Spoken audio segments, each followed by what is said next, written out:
Good afternoon, everyone, or should I say selamat siang. Good to have everyone here. I appreciate you coming out. I'm Walter Lohman, Director of our Asian Studies Center here at the Heritage Foundation, and it's my distinct honor to introduce Indonesia's Coordinating Minister for Maritime Affairs, Luhut Pandjaitan.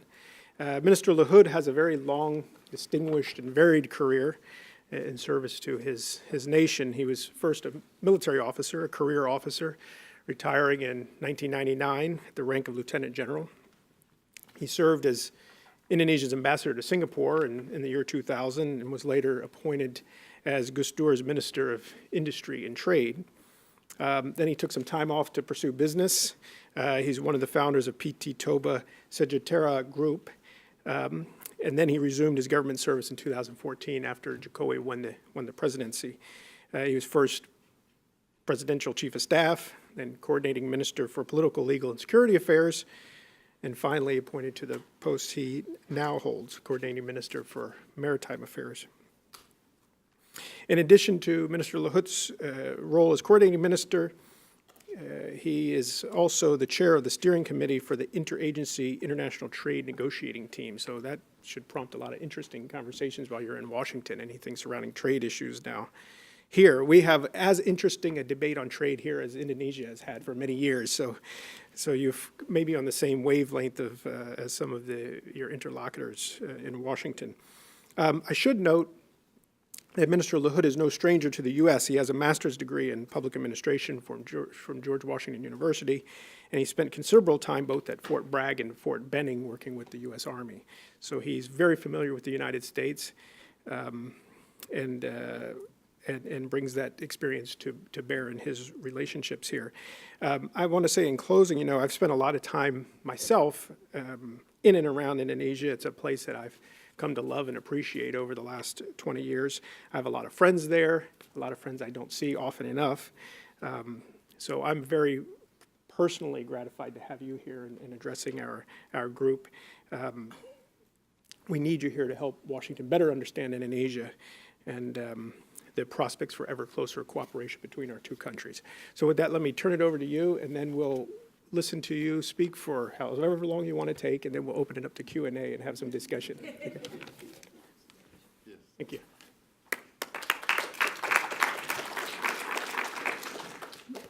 Thank you very much for generosity introduction. Yes, my name is Luhut Pandjaitan, my background military. So, yeah, this is my destiny to be here today, because I've been trained in Fort Bragg in the Special Forces course over there back to 1978. So it was a long time ago.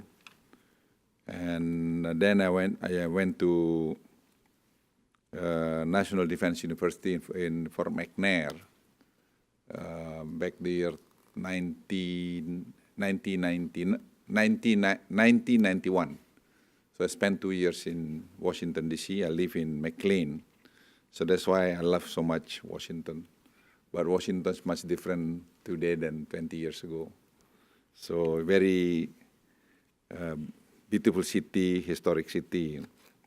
So ladies and gentlemen, distinguished guests, again, I'm very delighted to be with you in Washington, D.C. this afternoon.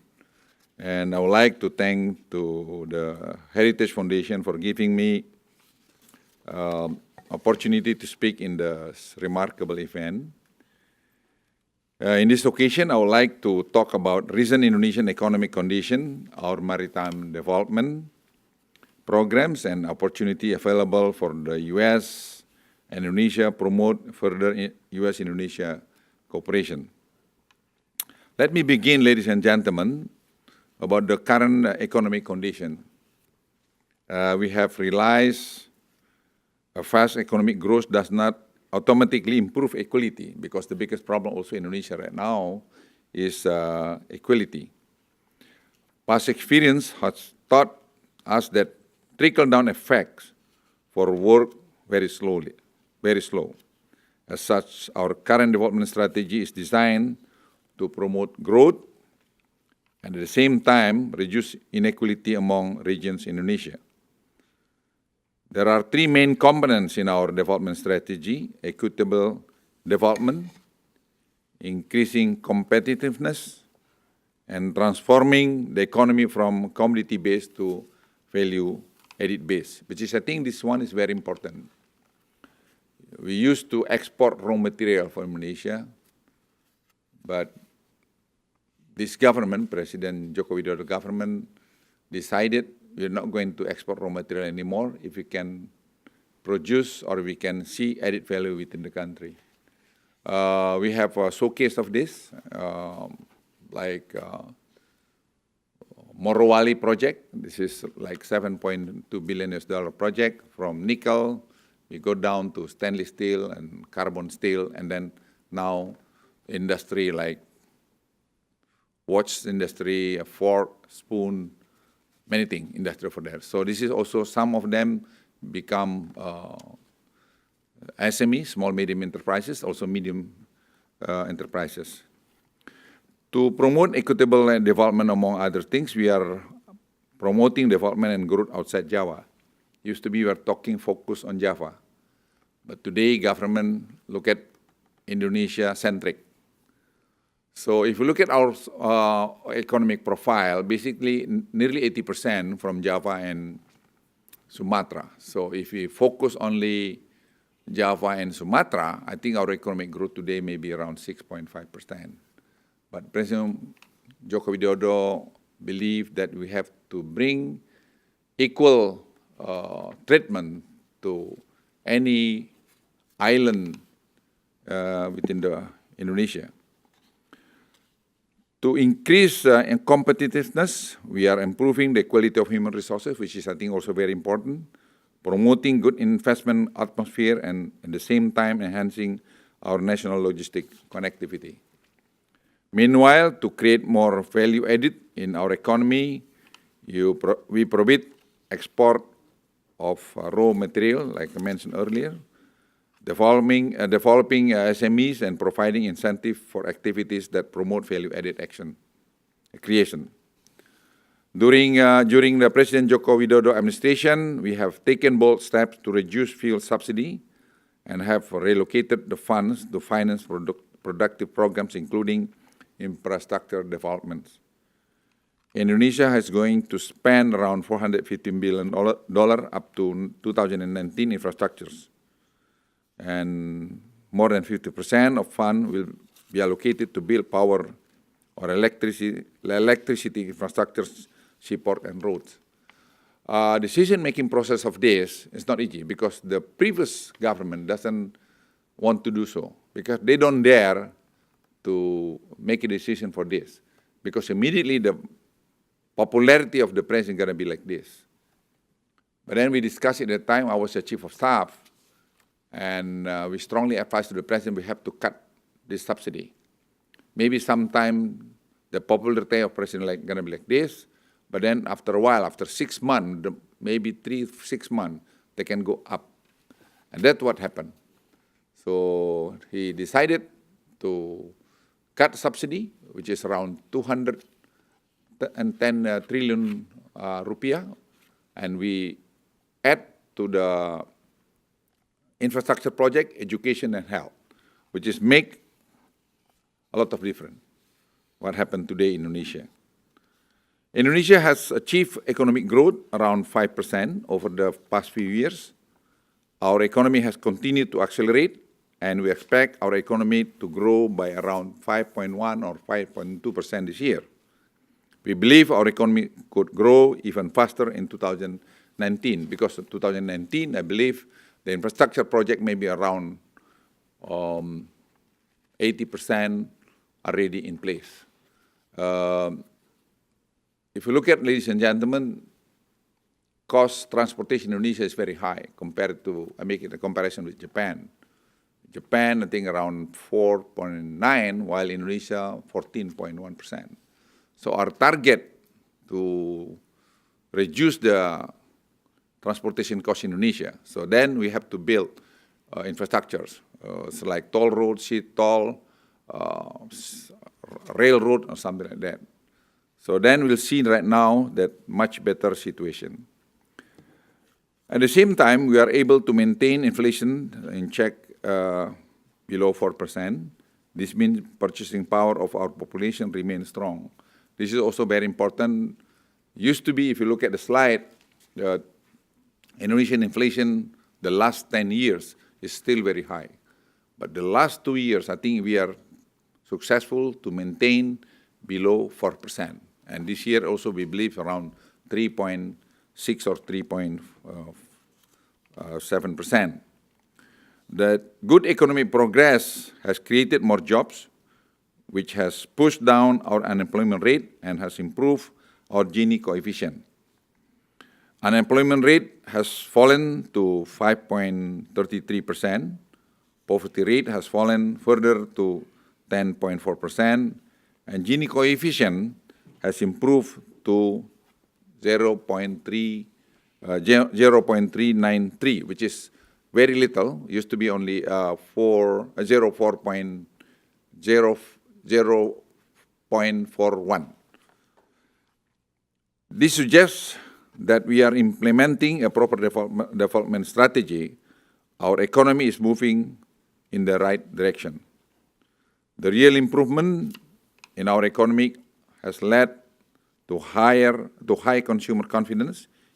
Indeed, our consumer confidence index is currently around highest level over the last 12 years. If you look at the slide also, this is, I think, the highest ever in the last 12 years, which is, I think, good for Indonesia. And the Indonesian population is optimistic toward the current economic condition and its prospect. Ladies and gentlemen, some also questioning about, our economy, because they say, why is everything so good, But we don't feel that on the ground very much. Yes, indeed, it's not going to be like, we call it in Indonesia, when you chew chili, that immediately you feel hot, Triple down effect of this infrastructure project takes some time. And we believe after 5 years, maybe by 2019, we can see the effect of this program.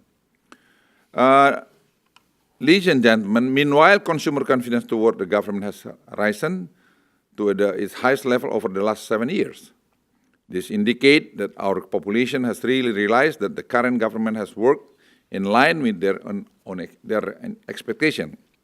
The high confidence toward the government also means a stable social and political condition, and hence huge and controlled protests, for example, is unlikely to occur. Last July, S&P has upgraded Indonesia's sovereign credit outlook to BBB minus, and investment grade. Currently, Indonesia has investment grade rating from all rating companies. If you look at this slide also, the 22 years ago we get this rating. Since then, I think the rating of Indonesia declining. So this is the first time after 22 years. So this is, I think, to prove again that the successful of the government of Indonesia. Next slide. If you look at also, ladies and gentlemen, according to our business cycle, look at the slide, the Indonesian economy is likely to continue to expand for the foreseeable future. Please note that Indonesian business cycle on average lasts around 7 years. The last downturn occurred in 2008 and 2009. In 2016, Indonesia managed to create an early turnaround. This means the current expansion must last until 2023. So we believe in this one. I think the data that we have today is very valid. So my staff, Mr. Purbaya with the team, has a data very accurately that we can support this prediction. So we are very confident with this because so far we are very successful to tackle any potential economy declining. This kind of economic prospect, if I were a business from the US, I'm a businessman anyway, but not from US, I'm from Indonesia, I would like to tell you this is the right time for you to invest in Indonesia, because we cut a lot of red tape in Indonesia today, make it simple for an investor to invest in Indonesia. And please take a note that the improving economic condition is supported by social political stability.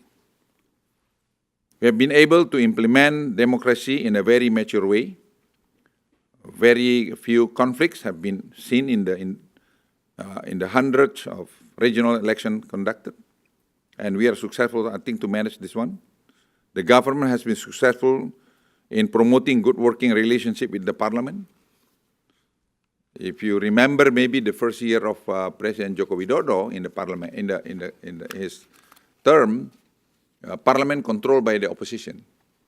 But then, after 1 year and a half, that majority, 62% right now, already with President Joko Widodo. So the minority of the parliament right now, which is we needed still opposition to the government of Indonesia.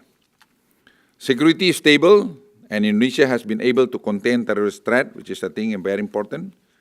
Indonesia has managed to contain ISIS.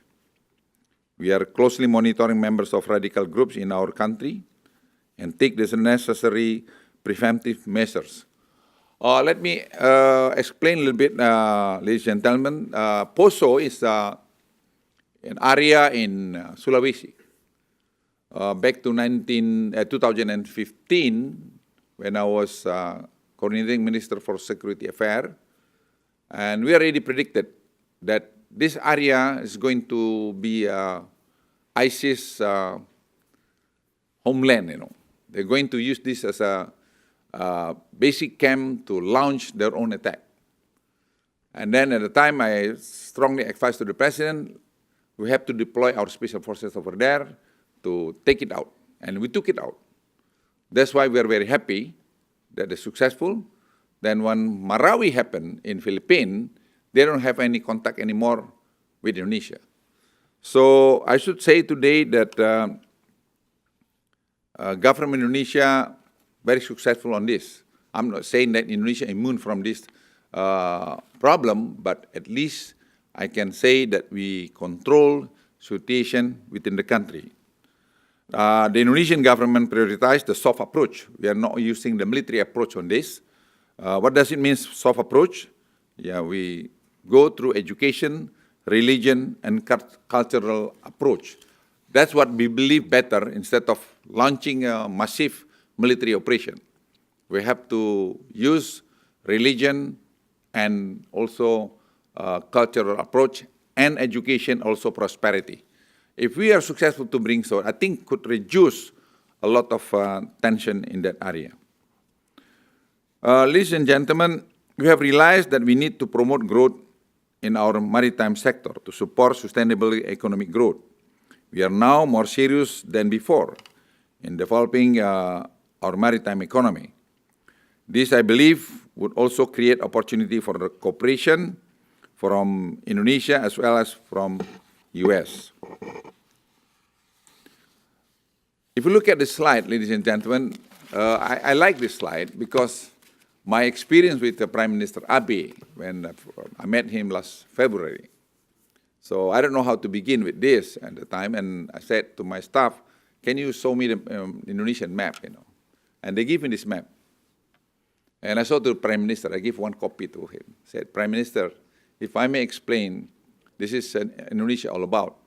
So from Merauke, is the eastern part of Indonesia, flying time to Sabang in the western part of Indonesia, it's only 8 hours flying time. While from Jakarta to Tokyo, 6 hours, 45 minutes. Then immediately the Prime Minister, hide, you know. So then he didn't realize that. The sum of Indonesian also didn't realize that the size of Indonesia like that. That Indonesia consists of 17,000 islands. Depend on the high tide, low tide, and 54-kilometer coastline, 300 ethnic groups, 700 local languages. Some countries, they didn't realize it, the complexity of the problem in Indonesia. Indonesia has huge maritime potentials, estimated around $1.3 trillion per year, The biggest sector is aquaculture and mining and energy, followed by maritime service and biotech industry. Up to now, we have not optimally utilized those potential. If you look at the slide also, you see the data. We pay very little attention toward this. So we don't do much. So right now, we like to improve our economy, efficiency in the economy. We are improving connectivity among regions in the country. One of the program is developing sea toll. If you look at the slide, we have 3 zone time in Indonesia: East, Center, and West. So you can imagine, America, I think 3 time zone? 4. Okay, we are 3. So yes, America bigger than Indonesia because you have Hawaii. Yeah, but this is 3. It's not small country. And if you look at also this program includes development of 5 deep sea ports and 19 feeder ports, 100 sub feeder ports. You see the slide over there. And to promoting equality among regions, we are currently developing 14 industrial zones outside Java. From Kuala Tanjung, you look at the slide. We are doing very massive program on this. And so far, we are doing successfully. And I give you example, one showcase in Morowali and Konawe in Sulawesi. This is, I think, the very good example that our program to approach holistically any issue is work very well. Ladies and gentlemen, total number of ships within Indonesia flag is 43,000 something, including cargo, etc. This is a lot. That's why we need more in order to make this Indonesia covered by this transport sea toll. We have around 248 shipyards with the capacity to build new ship and to repair, with total ship component manufacturers around 123 companies. Availability of skilled technical workers. Now we establish also cooperation with South Korea, and also with Dutch. I forgot the name of the company. Indonesia is currently also developing its tourism industry. Ladies and gentlemen, there are 10 new tourist destinations. And we understand the tourist industry is very lucrative.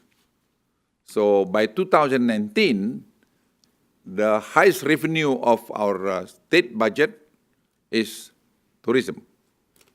We are expecting by the time 20 million tourists will visit Indonesia. And our revenue around $21 billion by the time. So we are working very hard. Although the infrastructure for the tourism not as good as we expected yet. But today we are working very hard. We like to see the progress of this. So next year we are hosting an annual meeting IMF World Bank. So we rush around, we push right now to improve the quality of our infrastructure in Indonesia. Toll road, seaport, airport, you name it. And it works. So then I believe our target 20 million, maybe we can go even higher than that. Indonesia is a huge potential in fishery.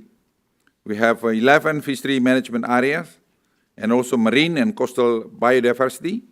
We are currently promoting a sustainable fishing industry by eradicating illegal fishing and improving the management of our fishery sector.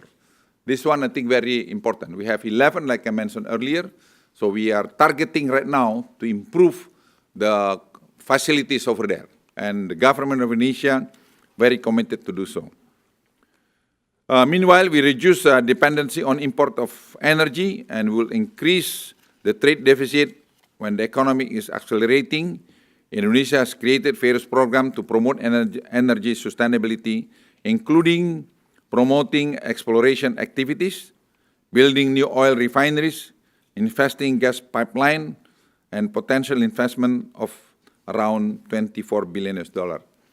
Ladies and gentlemen, this is also the problem, Such a big country, Indonesia, we have only one petrochemical. While Singapore, they have to import even air, but they have 4 petrochemical. So what happened to us, So we now look at ourselves, something wrong with our program. So now we're going to build already one petrochemical in Kalimantan. We have planned also to build also another one in Batam area. So if you want to do something and we do it together, and I believe we can do it. Such a big country, Indonesia, we have so much potential, but we don't manage this well. That's, I think, the problem. Distinguished guests, ladies and gentlemen, we realize that in order to have a sustainable growth, we need to tackle issues related to the preservation of environment. As such, we are seriously tackling marine plastic debris issue. Our national action plan to reduce marine plastic debris, including the building awareness. This is, I think, ladies and gentlemen, we are number 2 after China, not the economic growth, but about the, the marine plastic debris. That's a problem. Indonesia, the largest archipelagic country, you can see nearly everywhere plastic debris. So we work very hard. 80% of plastic debris come from land. So right now we have a program. We move with the program. And yesterday I discussed it also with President World Bank, Mr. Kim. And I told him one of the showcase of annual meeting in Bali next year is Citarum River. Citarum River is the dirtiest river on earth today. So I said, we are moving already, we are doing something, and I invited the World Bank to be part of this program. So then we can show to the public that not only talking with the luxury life, with the luxury hotel, but we are doing something also to the poverty, to the poor people in the rural area. Ladies and gentlemen, in addition, we understand that around 80% of marine debris is originated from the land. So this is, I think, the target. So we have to discipline our people. Our population, nearly 260 million. We have to discipline them to understand that is a very important of this issue, because plastic can go down to microplastic. Microplastic consumed by fish consumed by the people, especially women, pregnant, then could jeopardize the next generation. So that's, I think, the socialized right now in Indonesia. So to tell them, be careful with the plastic when you dump to the river or you dump to the ocean. Ladies and gentlemen, if you look at this slide, this is our commitment. I was a speaker in UN early this year, and I told our commitment. The government of Indonesia allocated $1 billion till 2025. We're going to reduce 70% of the plastic debris within this time, and we are working. That's our commitment, and everybody said, wow, Indonesia is very committed on that. Yes, we are very committed to this because we understand this is a very bad threat toward the people of Indonesia. Now let me touch about U.S.-Indonesia relationship and prospect of further cooperation. Distinguished guests, ladies and gentlemen, the relationship of U.S.-Indonesia has a long history. And currently, the U.S. is still Indonesian very important trading economic partner. The U.S. is one of Indonesian main export destinations. In 2016, the U.S. is the second Indonesian biggest export destination, $16 million. Nevertheless, Indonesia export growth to the U.S. tends to be stagnant in recent years. Import from U.S. to Indonesia have also been relatively stagnant. This means both countries have not optimized the potential benefit of bilateral trade relations. We need to cooperate further to promote activities for both countries. As we know, U.S. has a significant foreign direct investment in Indonesia. The U.S. FDI in Indonesia is significantly higher than of China, not in top 10 list of FDI in Indonesia. This also suggests that currently the U.S. still has more significant influence on our economy than that of China. So you do not have to worry about China influence on Indonesia. Yeah. Although right now China also very aggressive with One Belt, One Road. However, US FDI is still lower from that of Singapore, Japan, and South Korea, and United Kingdom. This suggests there is still plenty of room to improve in this area. I guarantee that investment in Indonesia could bring a very promising return. In regard to the South China Sea issue, our position is very clear. Natuna is our territory, and we do not acknowledge the 9-dash line. However, we want to see a peaceful resolution in the issue of South China Sea, and we do not want to see any power projection in this area. We believe the US could play an important role in the region through increasing economic activities, and we believe US investment in some strategic areas in Indonesia will promote stability in the region. Against this backdrop, we encourage the US to get more involved in investment strategic location in Indonesia. If you look at, ladies and gentlemen, oil and gas sector, developing oil and gas field, US companies should consider to return to Natuna. And if you look at the picture of Natuna, I think the potential of gas reserve over there is very huge, but the problem, CO2 of the gas over there is very high. So that's, I think, the issue. But with the technology today, I believe we can minimize the cost of this. Technology, ladies and gentlemen, like electric cars, for example, Indonesia would like to see Tesla to invest in Indonesia. We discussed about this, and we believe the lithium battery is the one issue, and in Indonesia we have a very much raw material for this, and we're going to see that we're going to build the lithium battery in Indonesia. Smart grid, Indonesia would like to see US technology to promote smart grid system implemented in the near future. Maritime, cleaning marine plastic debris, waste processing, waste to energy technology.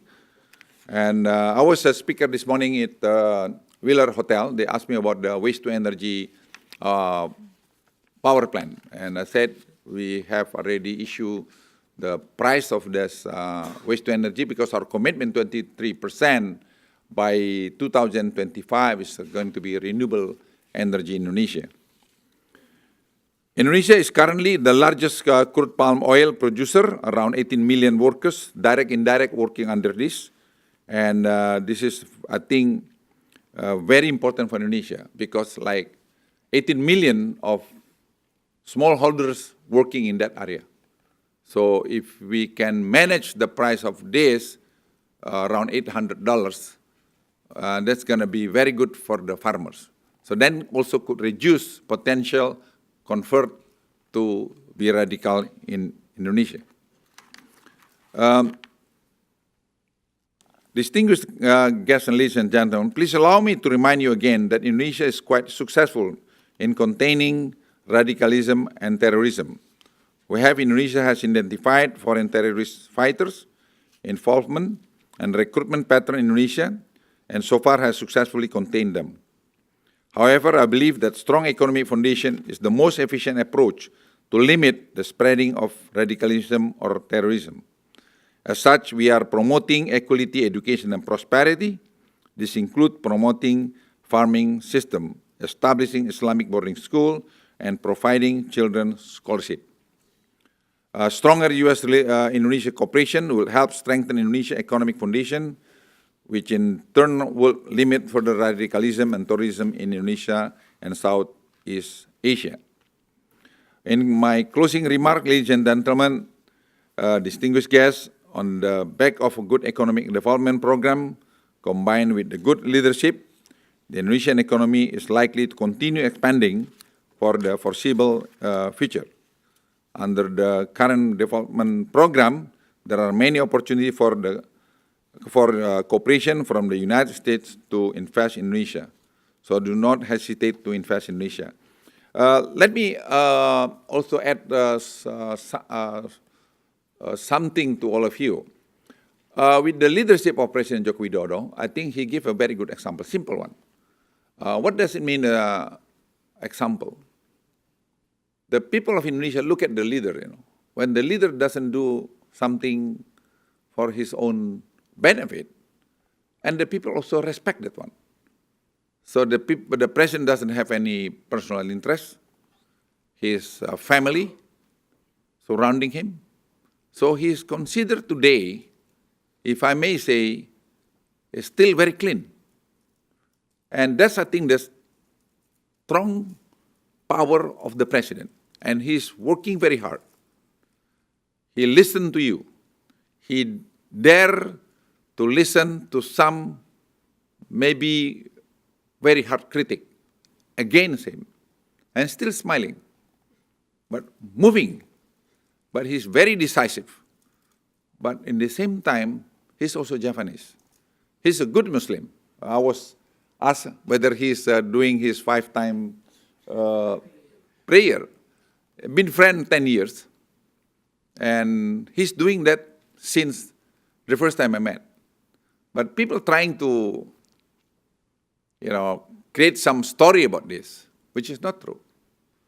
So now the people realize, more and more people of Indonesia realize, that the president really do something for the benefit of the people of Indonesia. The infrastructure project, or you go anywhere in part of Indonesia, you can see under construction of toll road, or seaport, power plant, water purification, you name it. Everywhere you go. Even along the border of Indonesia in Kalimantan, you can see under construction of road. In Papua, in Timor. So there are so many progress. The result, yes, not immediately can see the multiple effect immediately. But I believe, again, my experience being a military and ambassadors and a businessman, I believe by 2019 onward, we can see much progress in Indonesia. So I'm hoping that better cooperation between Indonesia and the United States would bring economic benefit for both countries, as well as promote stability in Southeast Asia and eventually East Asia, which includes South China Sea. So this is a benefit for both countries and also the countries surrounding the area. Thank you very much. That's excellent. If you want to remain up here to take some questions. Yes, please. We did line up a few friends of heritage to offer some reaction to your speech and maybe ask a specific question. So I'm going to call on them to start first. When you have a name like Satu, you have to go first. So I'm going to start with Satu Lemay from the East-West Center. Satu? Thank you, Walter. Thank you very much, Mr. Minister, for your terrific remarks, especially, I think, eye-catching to me. That you started out with the economic potential and the economic successes as your country gears up for elections, major elections. I had a question about the title on U.S.-Indonesia cooperation. Noted, I think, your words were invest in strategic areas. The U.S. could play a role by investing in strategic areas.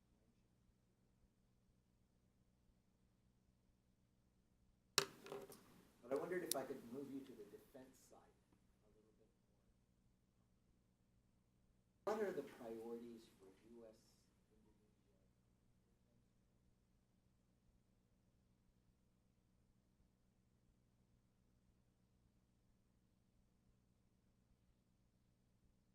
Indonesia and capabilities, training and exercises?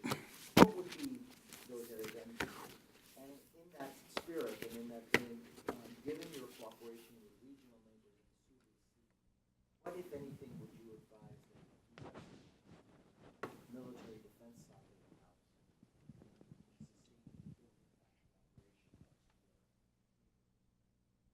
I met the Secretary of Defense last April, April. Spent like 1 hour in Pentagon.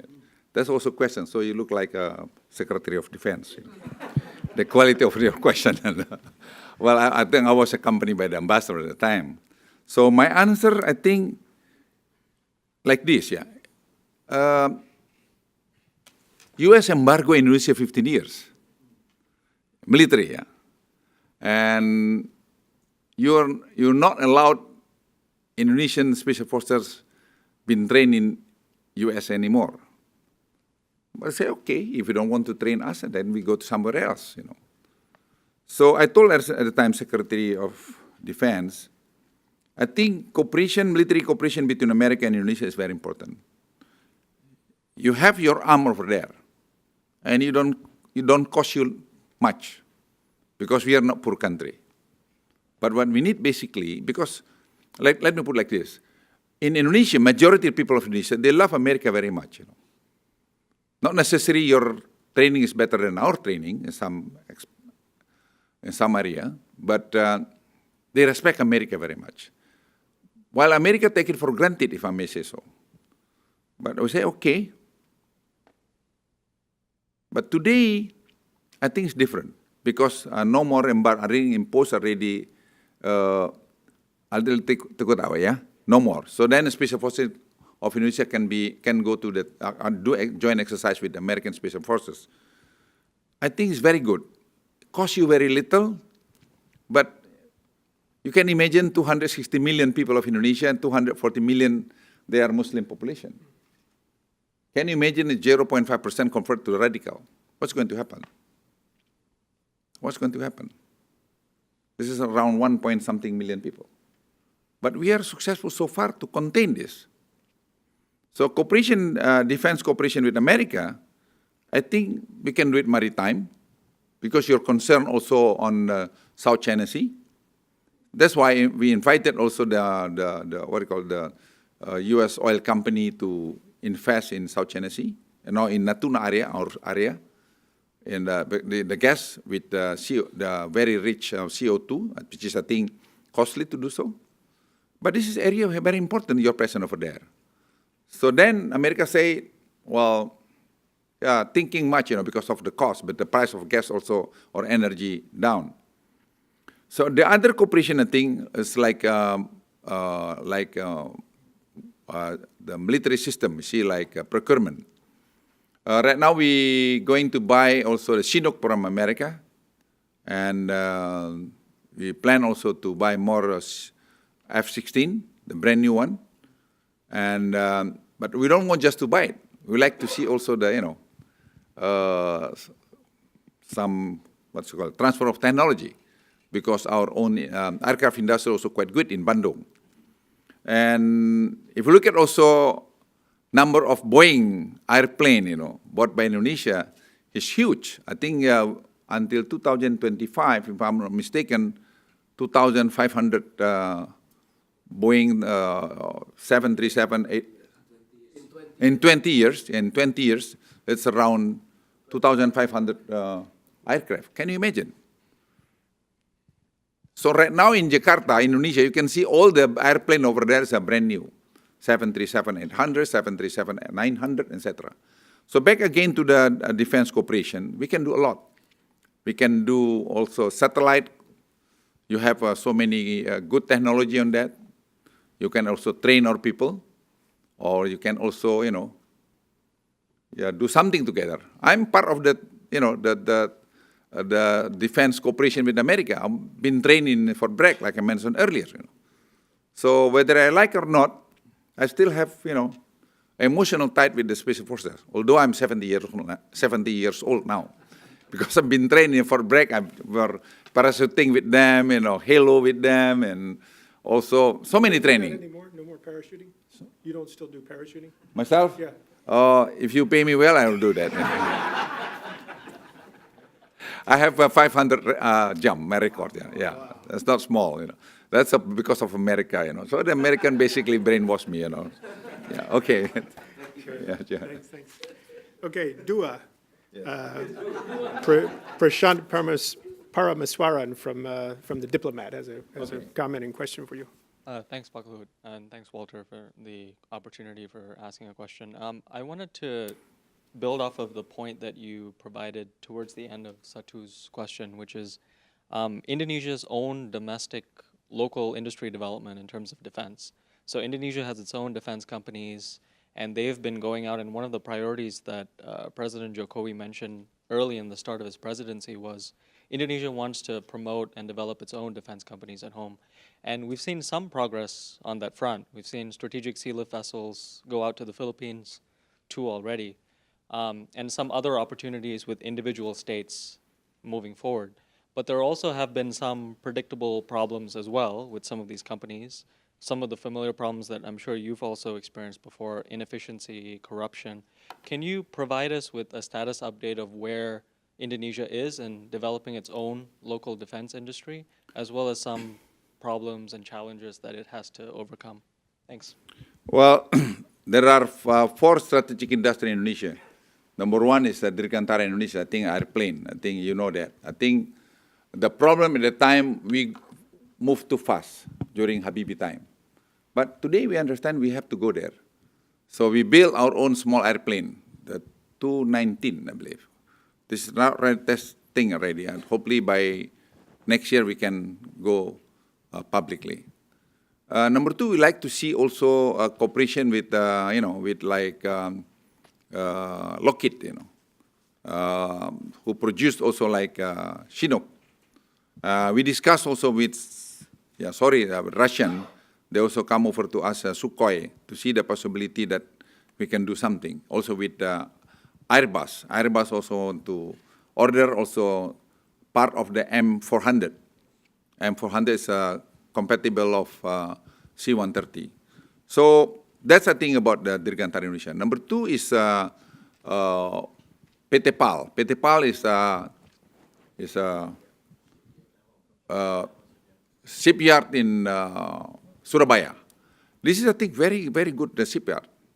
If you look at this one also, we like to see that why you should import, Right now, we build our own military navy vessel.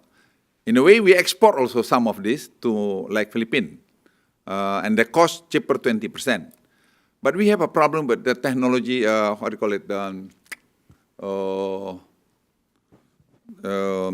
on the bridge, the technology for the firing system.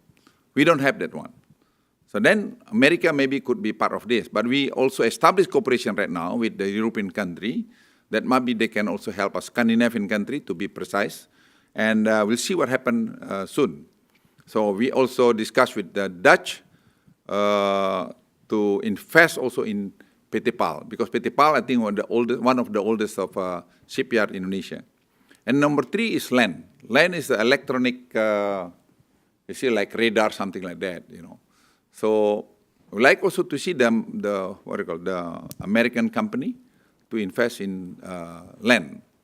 Beside land is Pindad. Pindad, I think, making like tank. We don't need like Leopard or like your Abraham tank. It's very heavy one. We need the light tanks. In Asia, we don't need that very heavy tank, you see. So we like to, like, what we call it, the British tank. Apa yang British punya? Scorpion. That's what we need. I mean, light tank, So they can move very fast. We have our own Scorpion tank right now, built by own industry in Bandung. Anoa. That's the name of Anoa. Anoa, when we started to build this 10 years ago, everybody said, wow, why don't we buy? Because if we import from foreign country, that's a hanky-panky.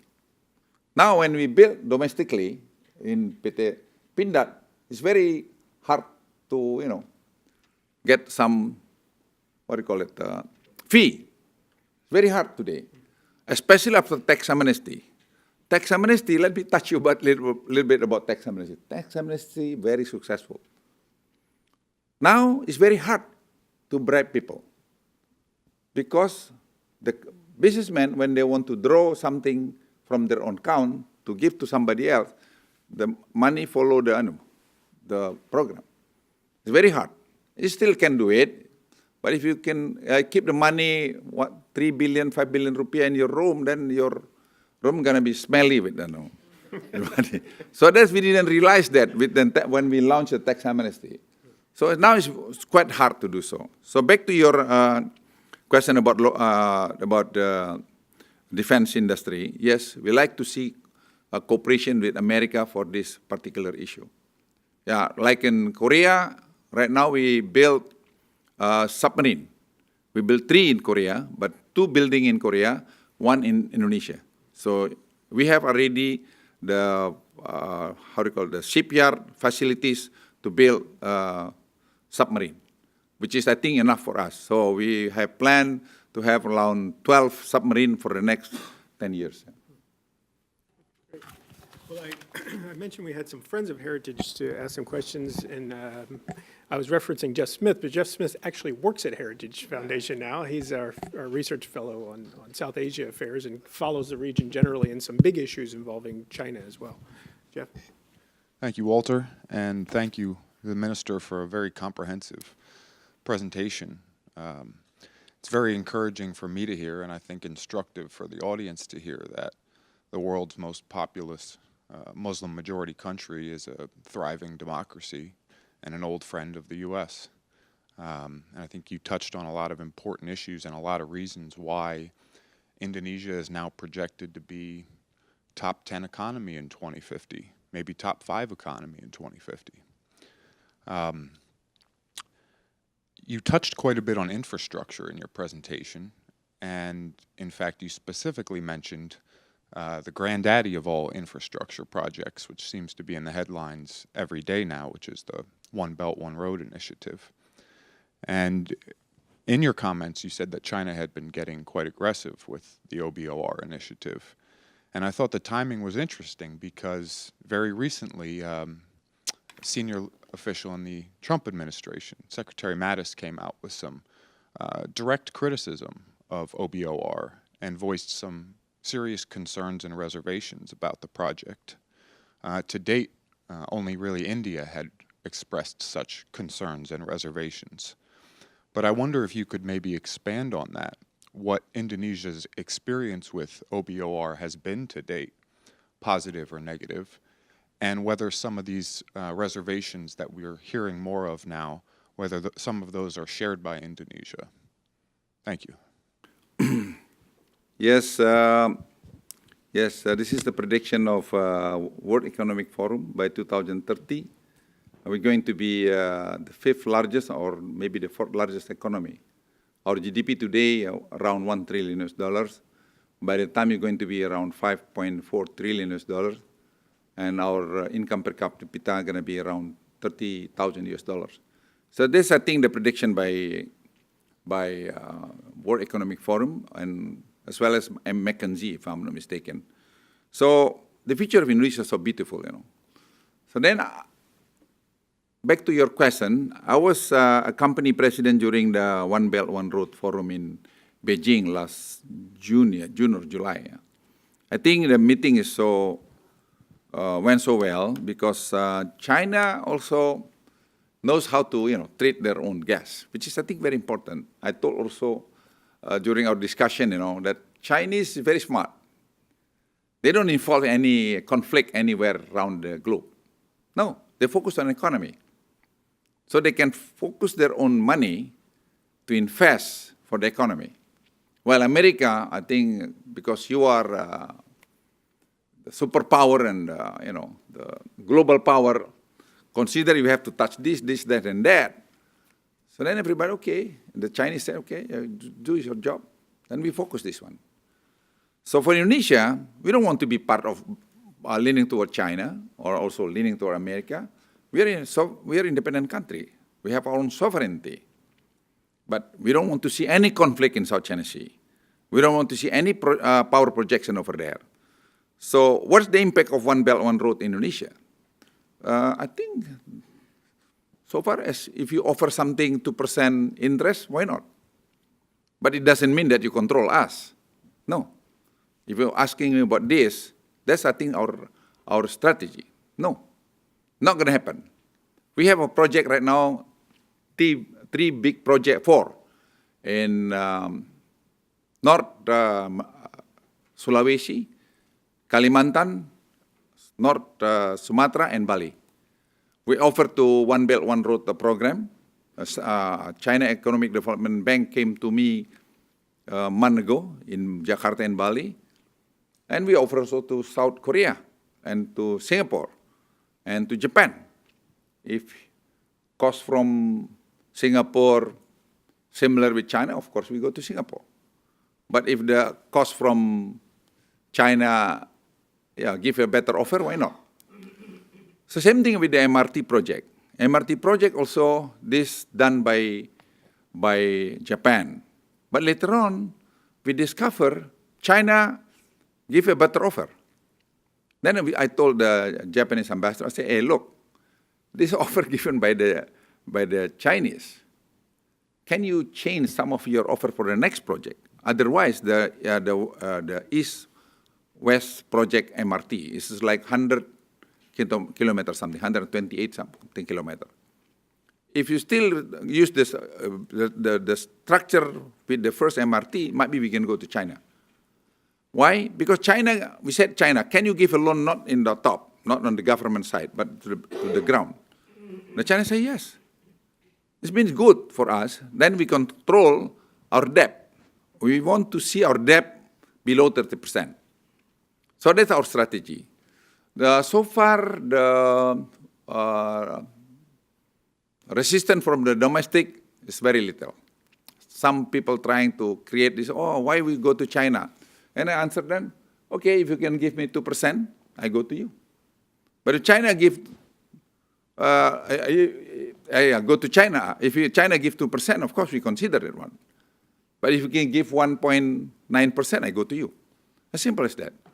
So we have to make it transparent. We have to see the equilibrium. We have to look at also the balance of power here.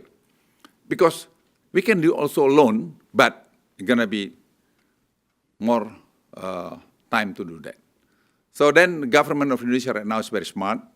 And not only that, because a lot of young people right now working in the government. They're working not only, they're very smart, but they're also working with heart and as a team. As a team, I think is very important. Maybe because my background is special forces, I believe that teamwork is very important. So I keep telling my people, we have to work as a team. Cannot be alone. Cannot be alone, you know. We have to do it as a team, and we have to work with heart. So that's why you look at efficiency in this country right now very much.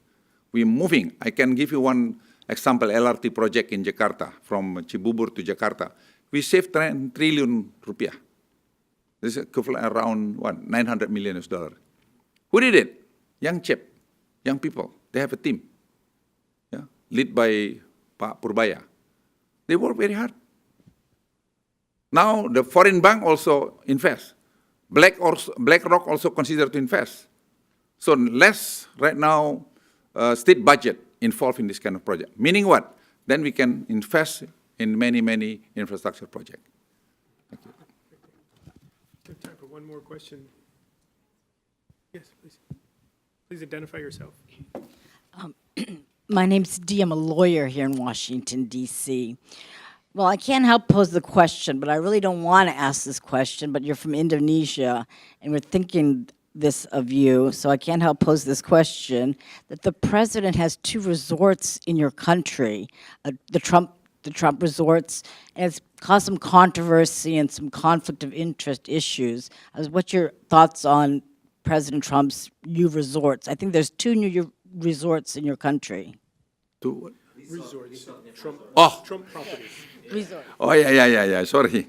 Well, yeah. This is, he has 2 resorts in Indonesia, one in Bali, one in, near Bogor, yeah. His partner in Indonesia, the Chinese tycoon, yeah. And I think they're moving. So for us, who cares, you know?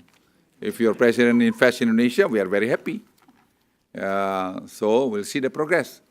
Regarding of the Bali project, yeah, they turned down the existing hotel, and they plan to build a 6-star hotel in the area, which is, I think, a very beautiful area near temple, apa namanya itu? Tanah Lot. Tanah Lot is very well known in Bali, you know. So they said by 2019 or 2020 they're going to finish this project. Yeah, that's I think your president investment in Indonesia, and the other one is resort in near apa namanya itu? Lido, yeah, Lido in so that one I don't know. The one that in Bali I know because next to my villa.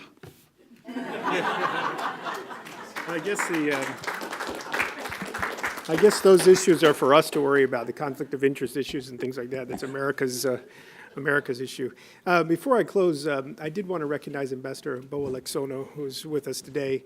I didn't do that at the outset, but he's an excellent representative for Indonesia here and runs an excellent team. Reminds me of the old days, actually, with Dino Jalal and Pak Jatun in those days. Very, very effective group that you have there working on behalf of Indonesia.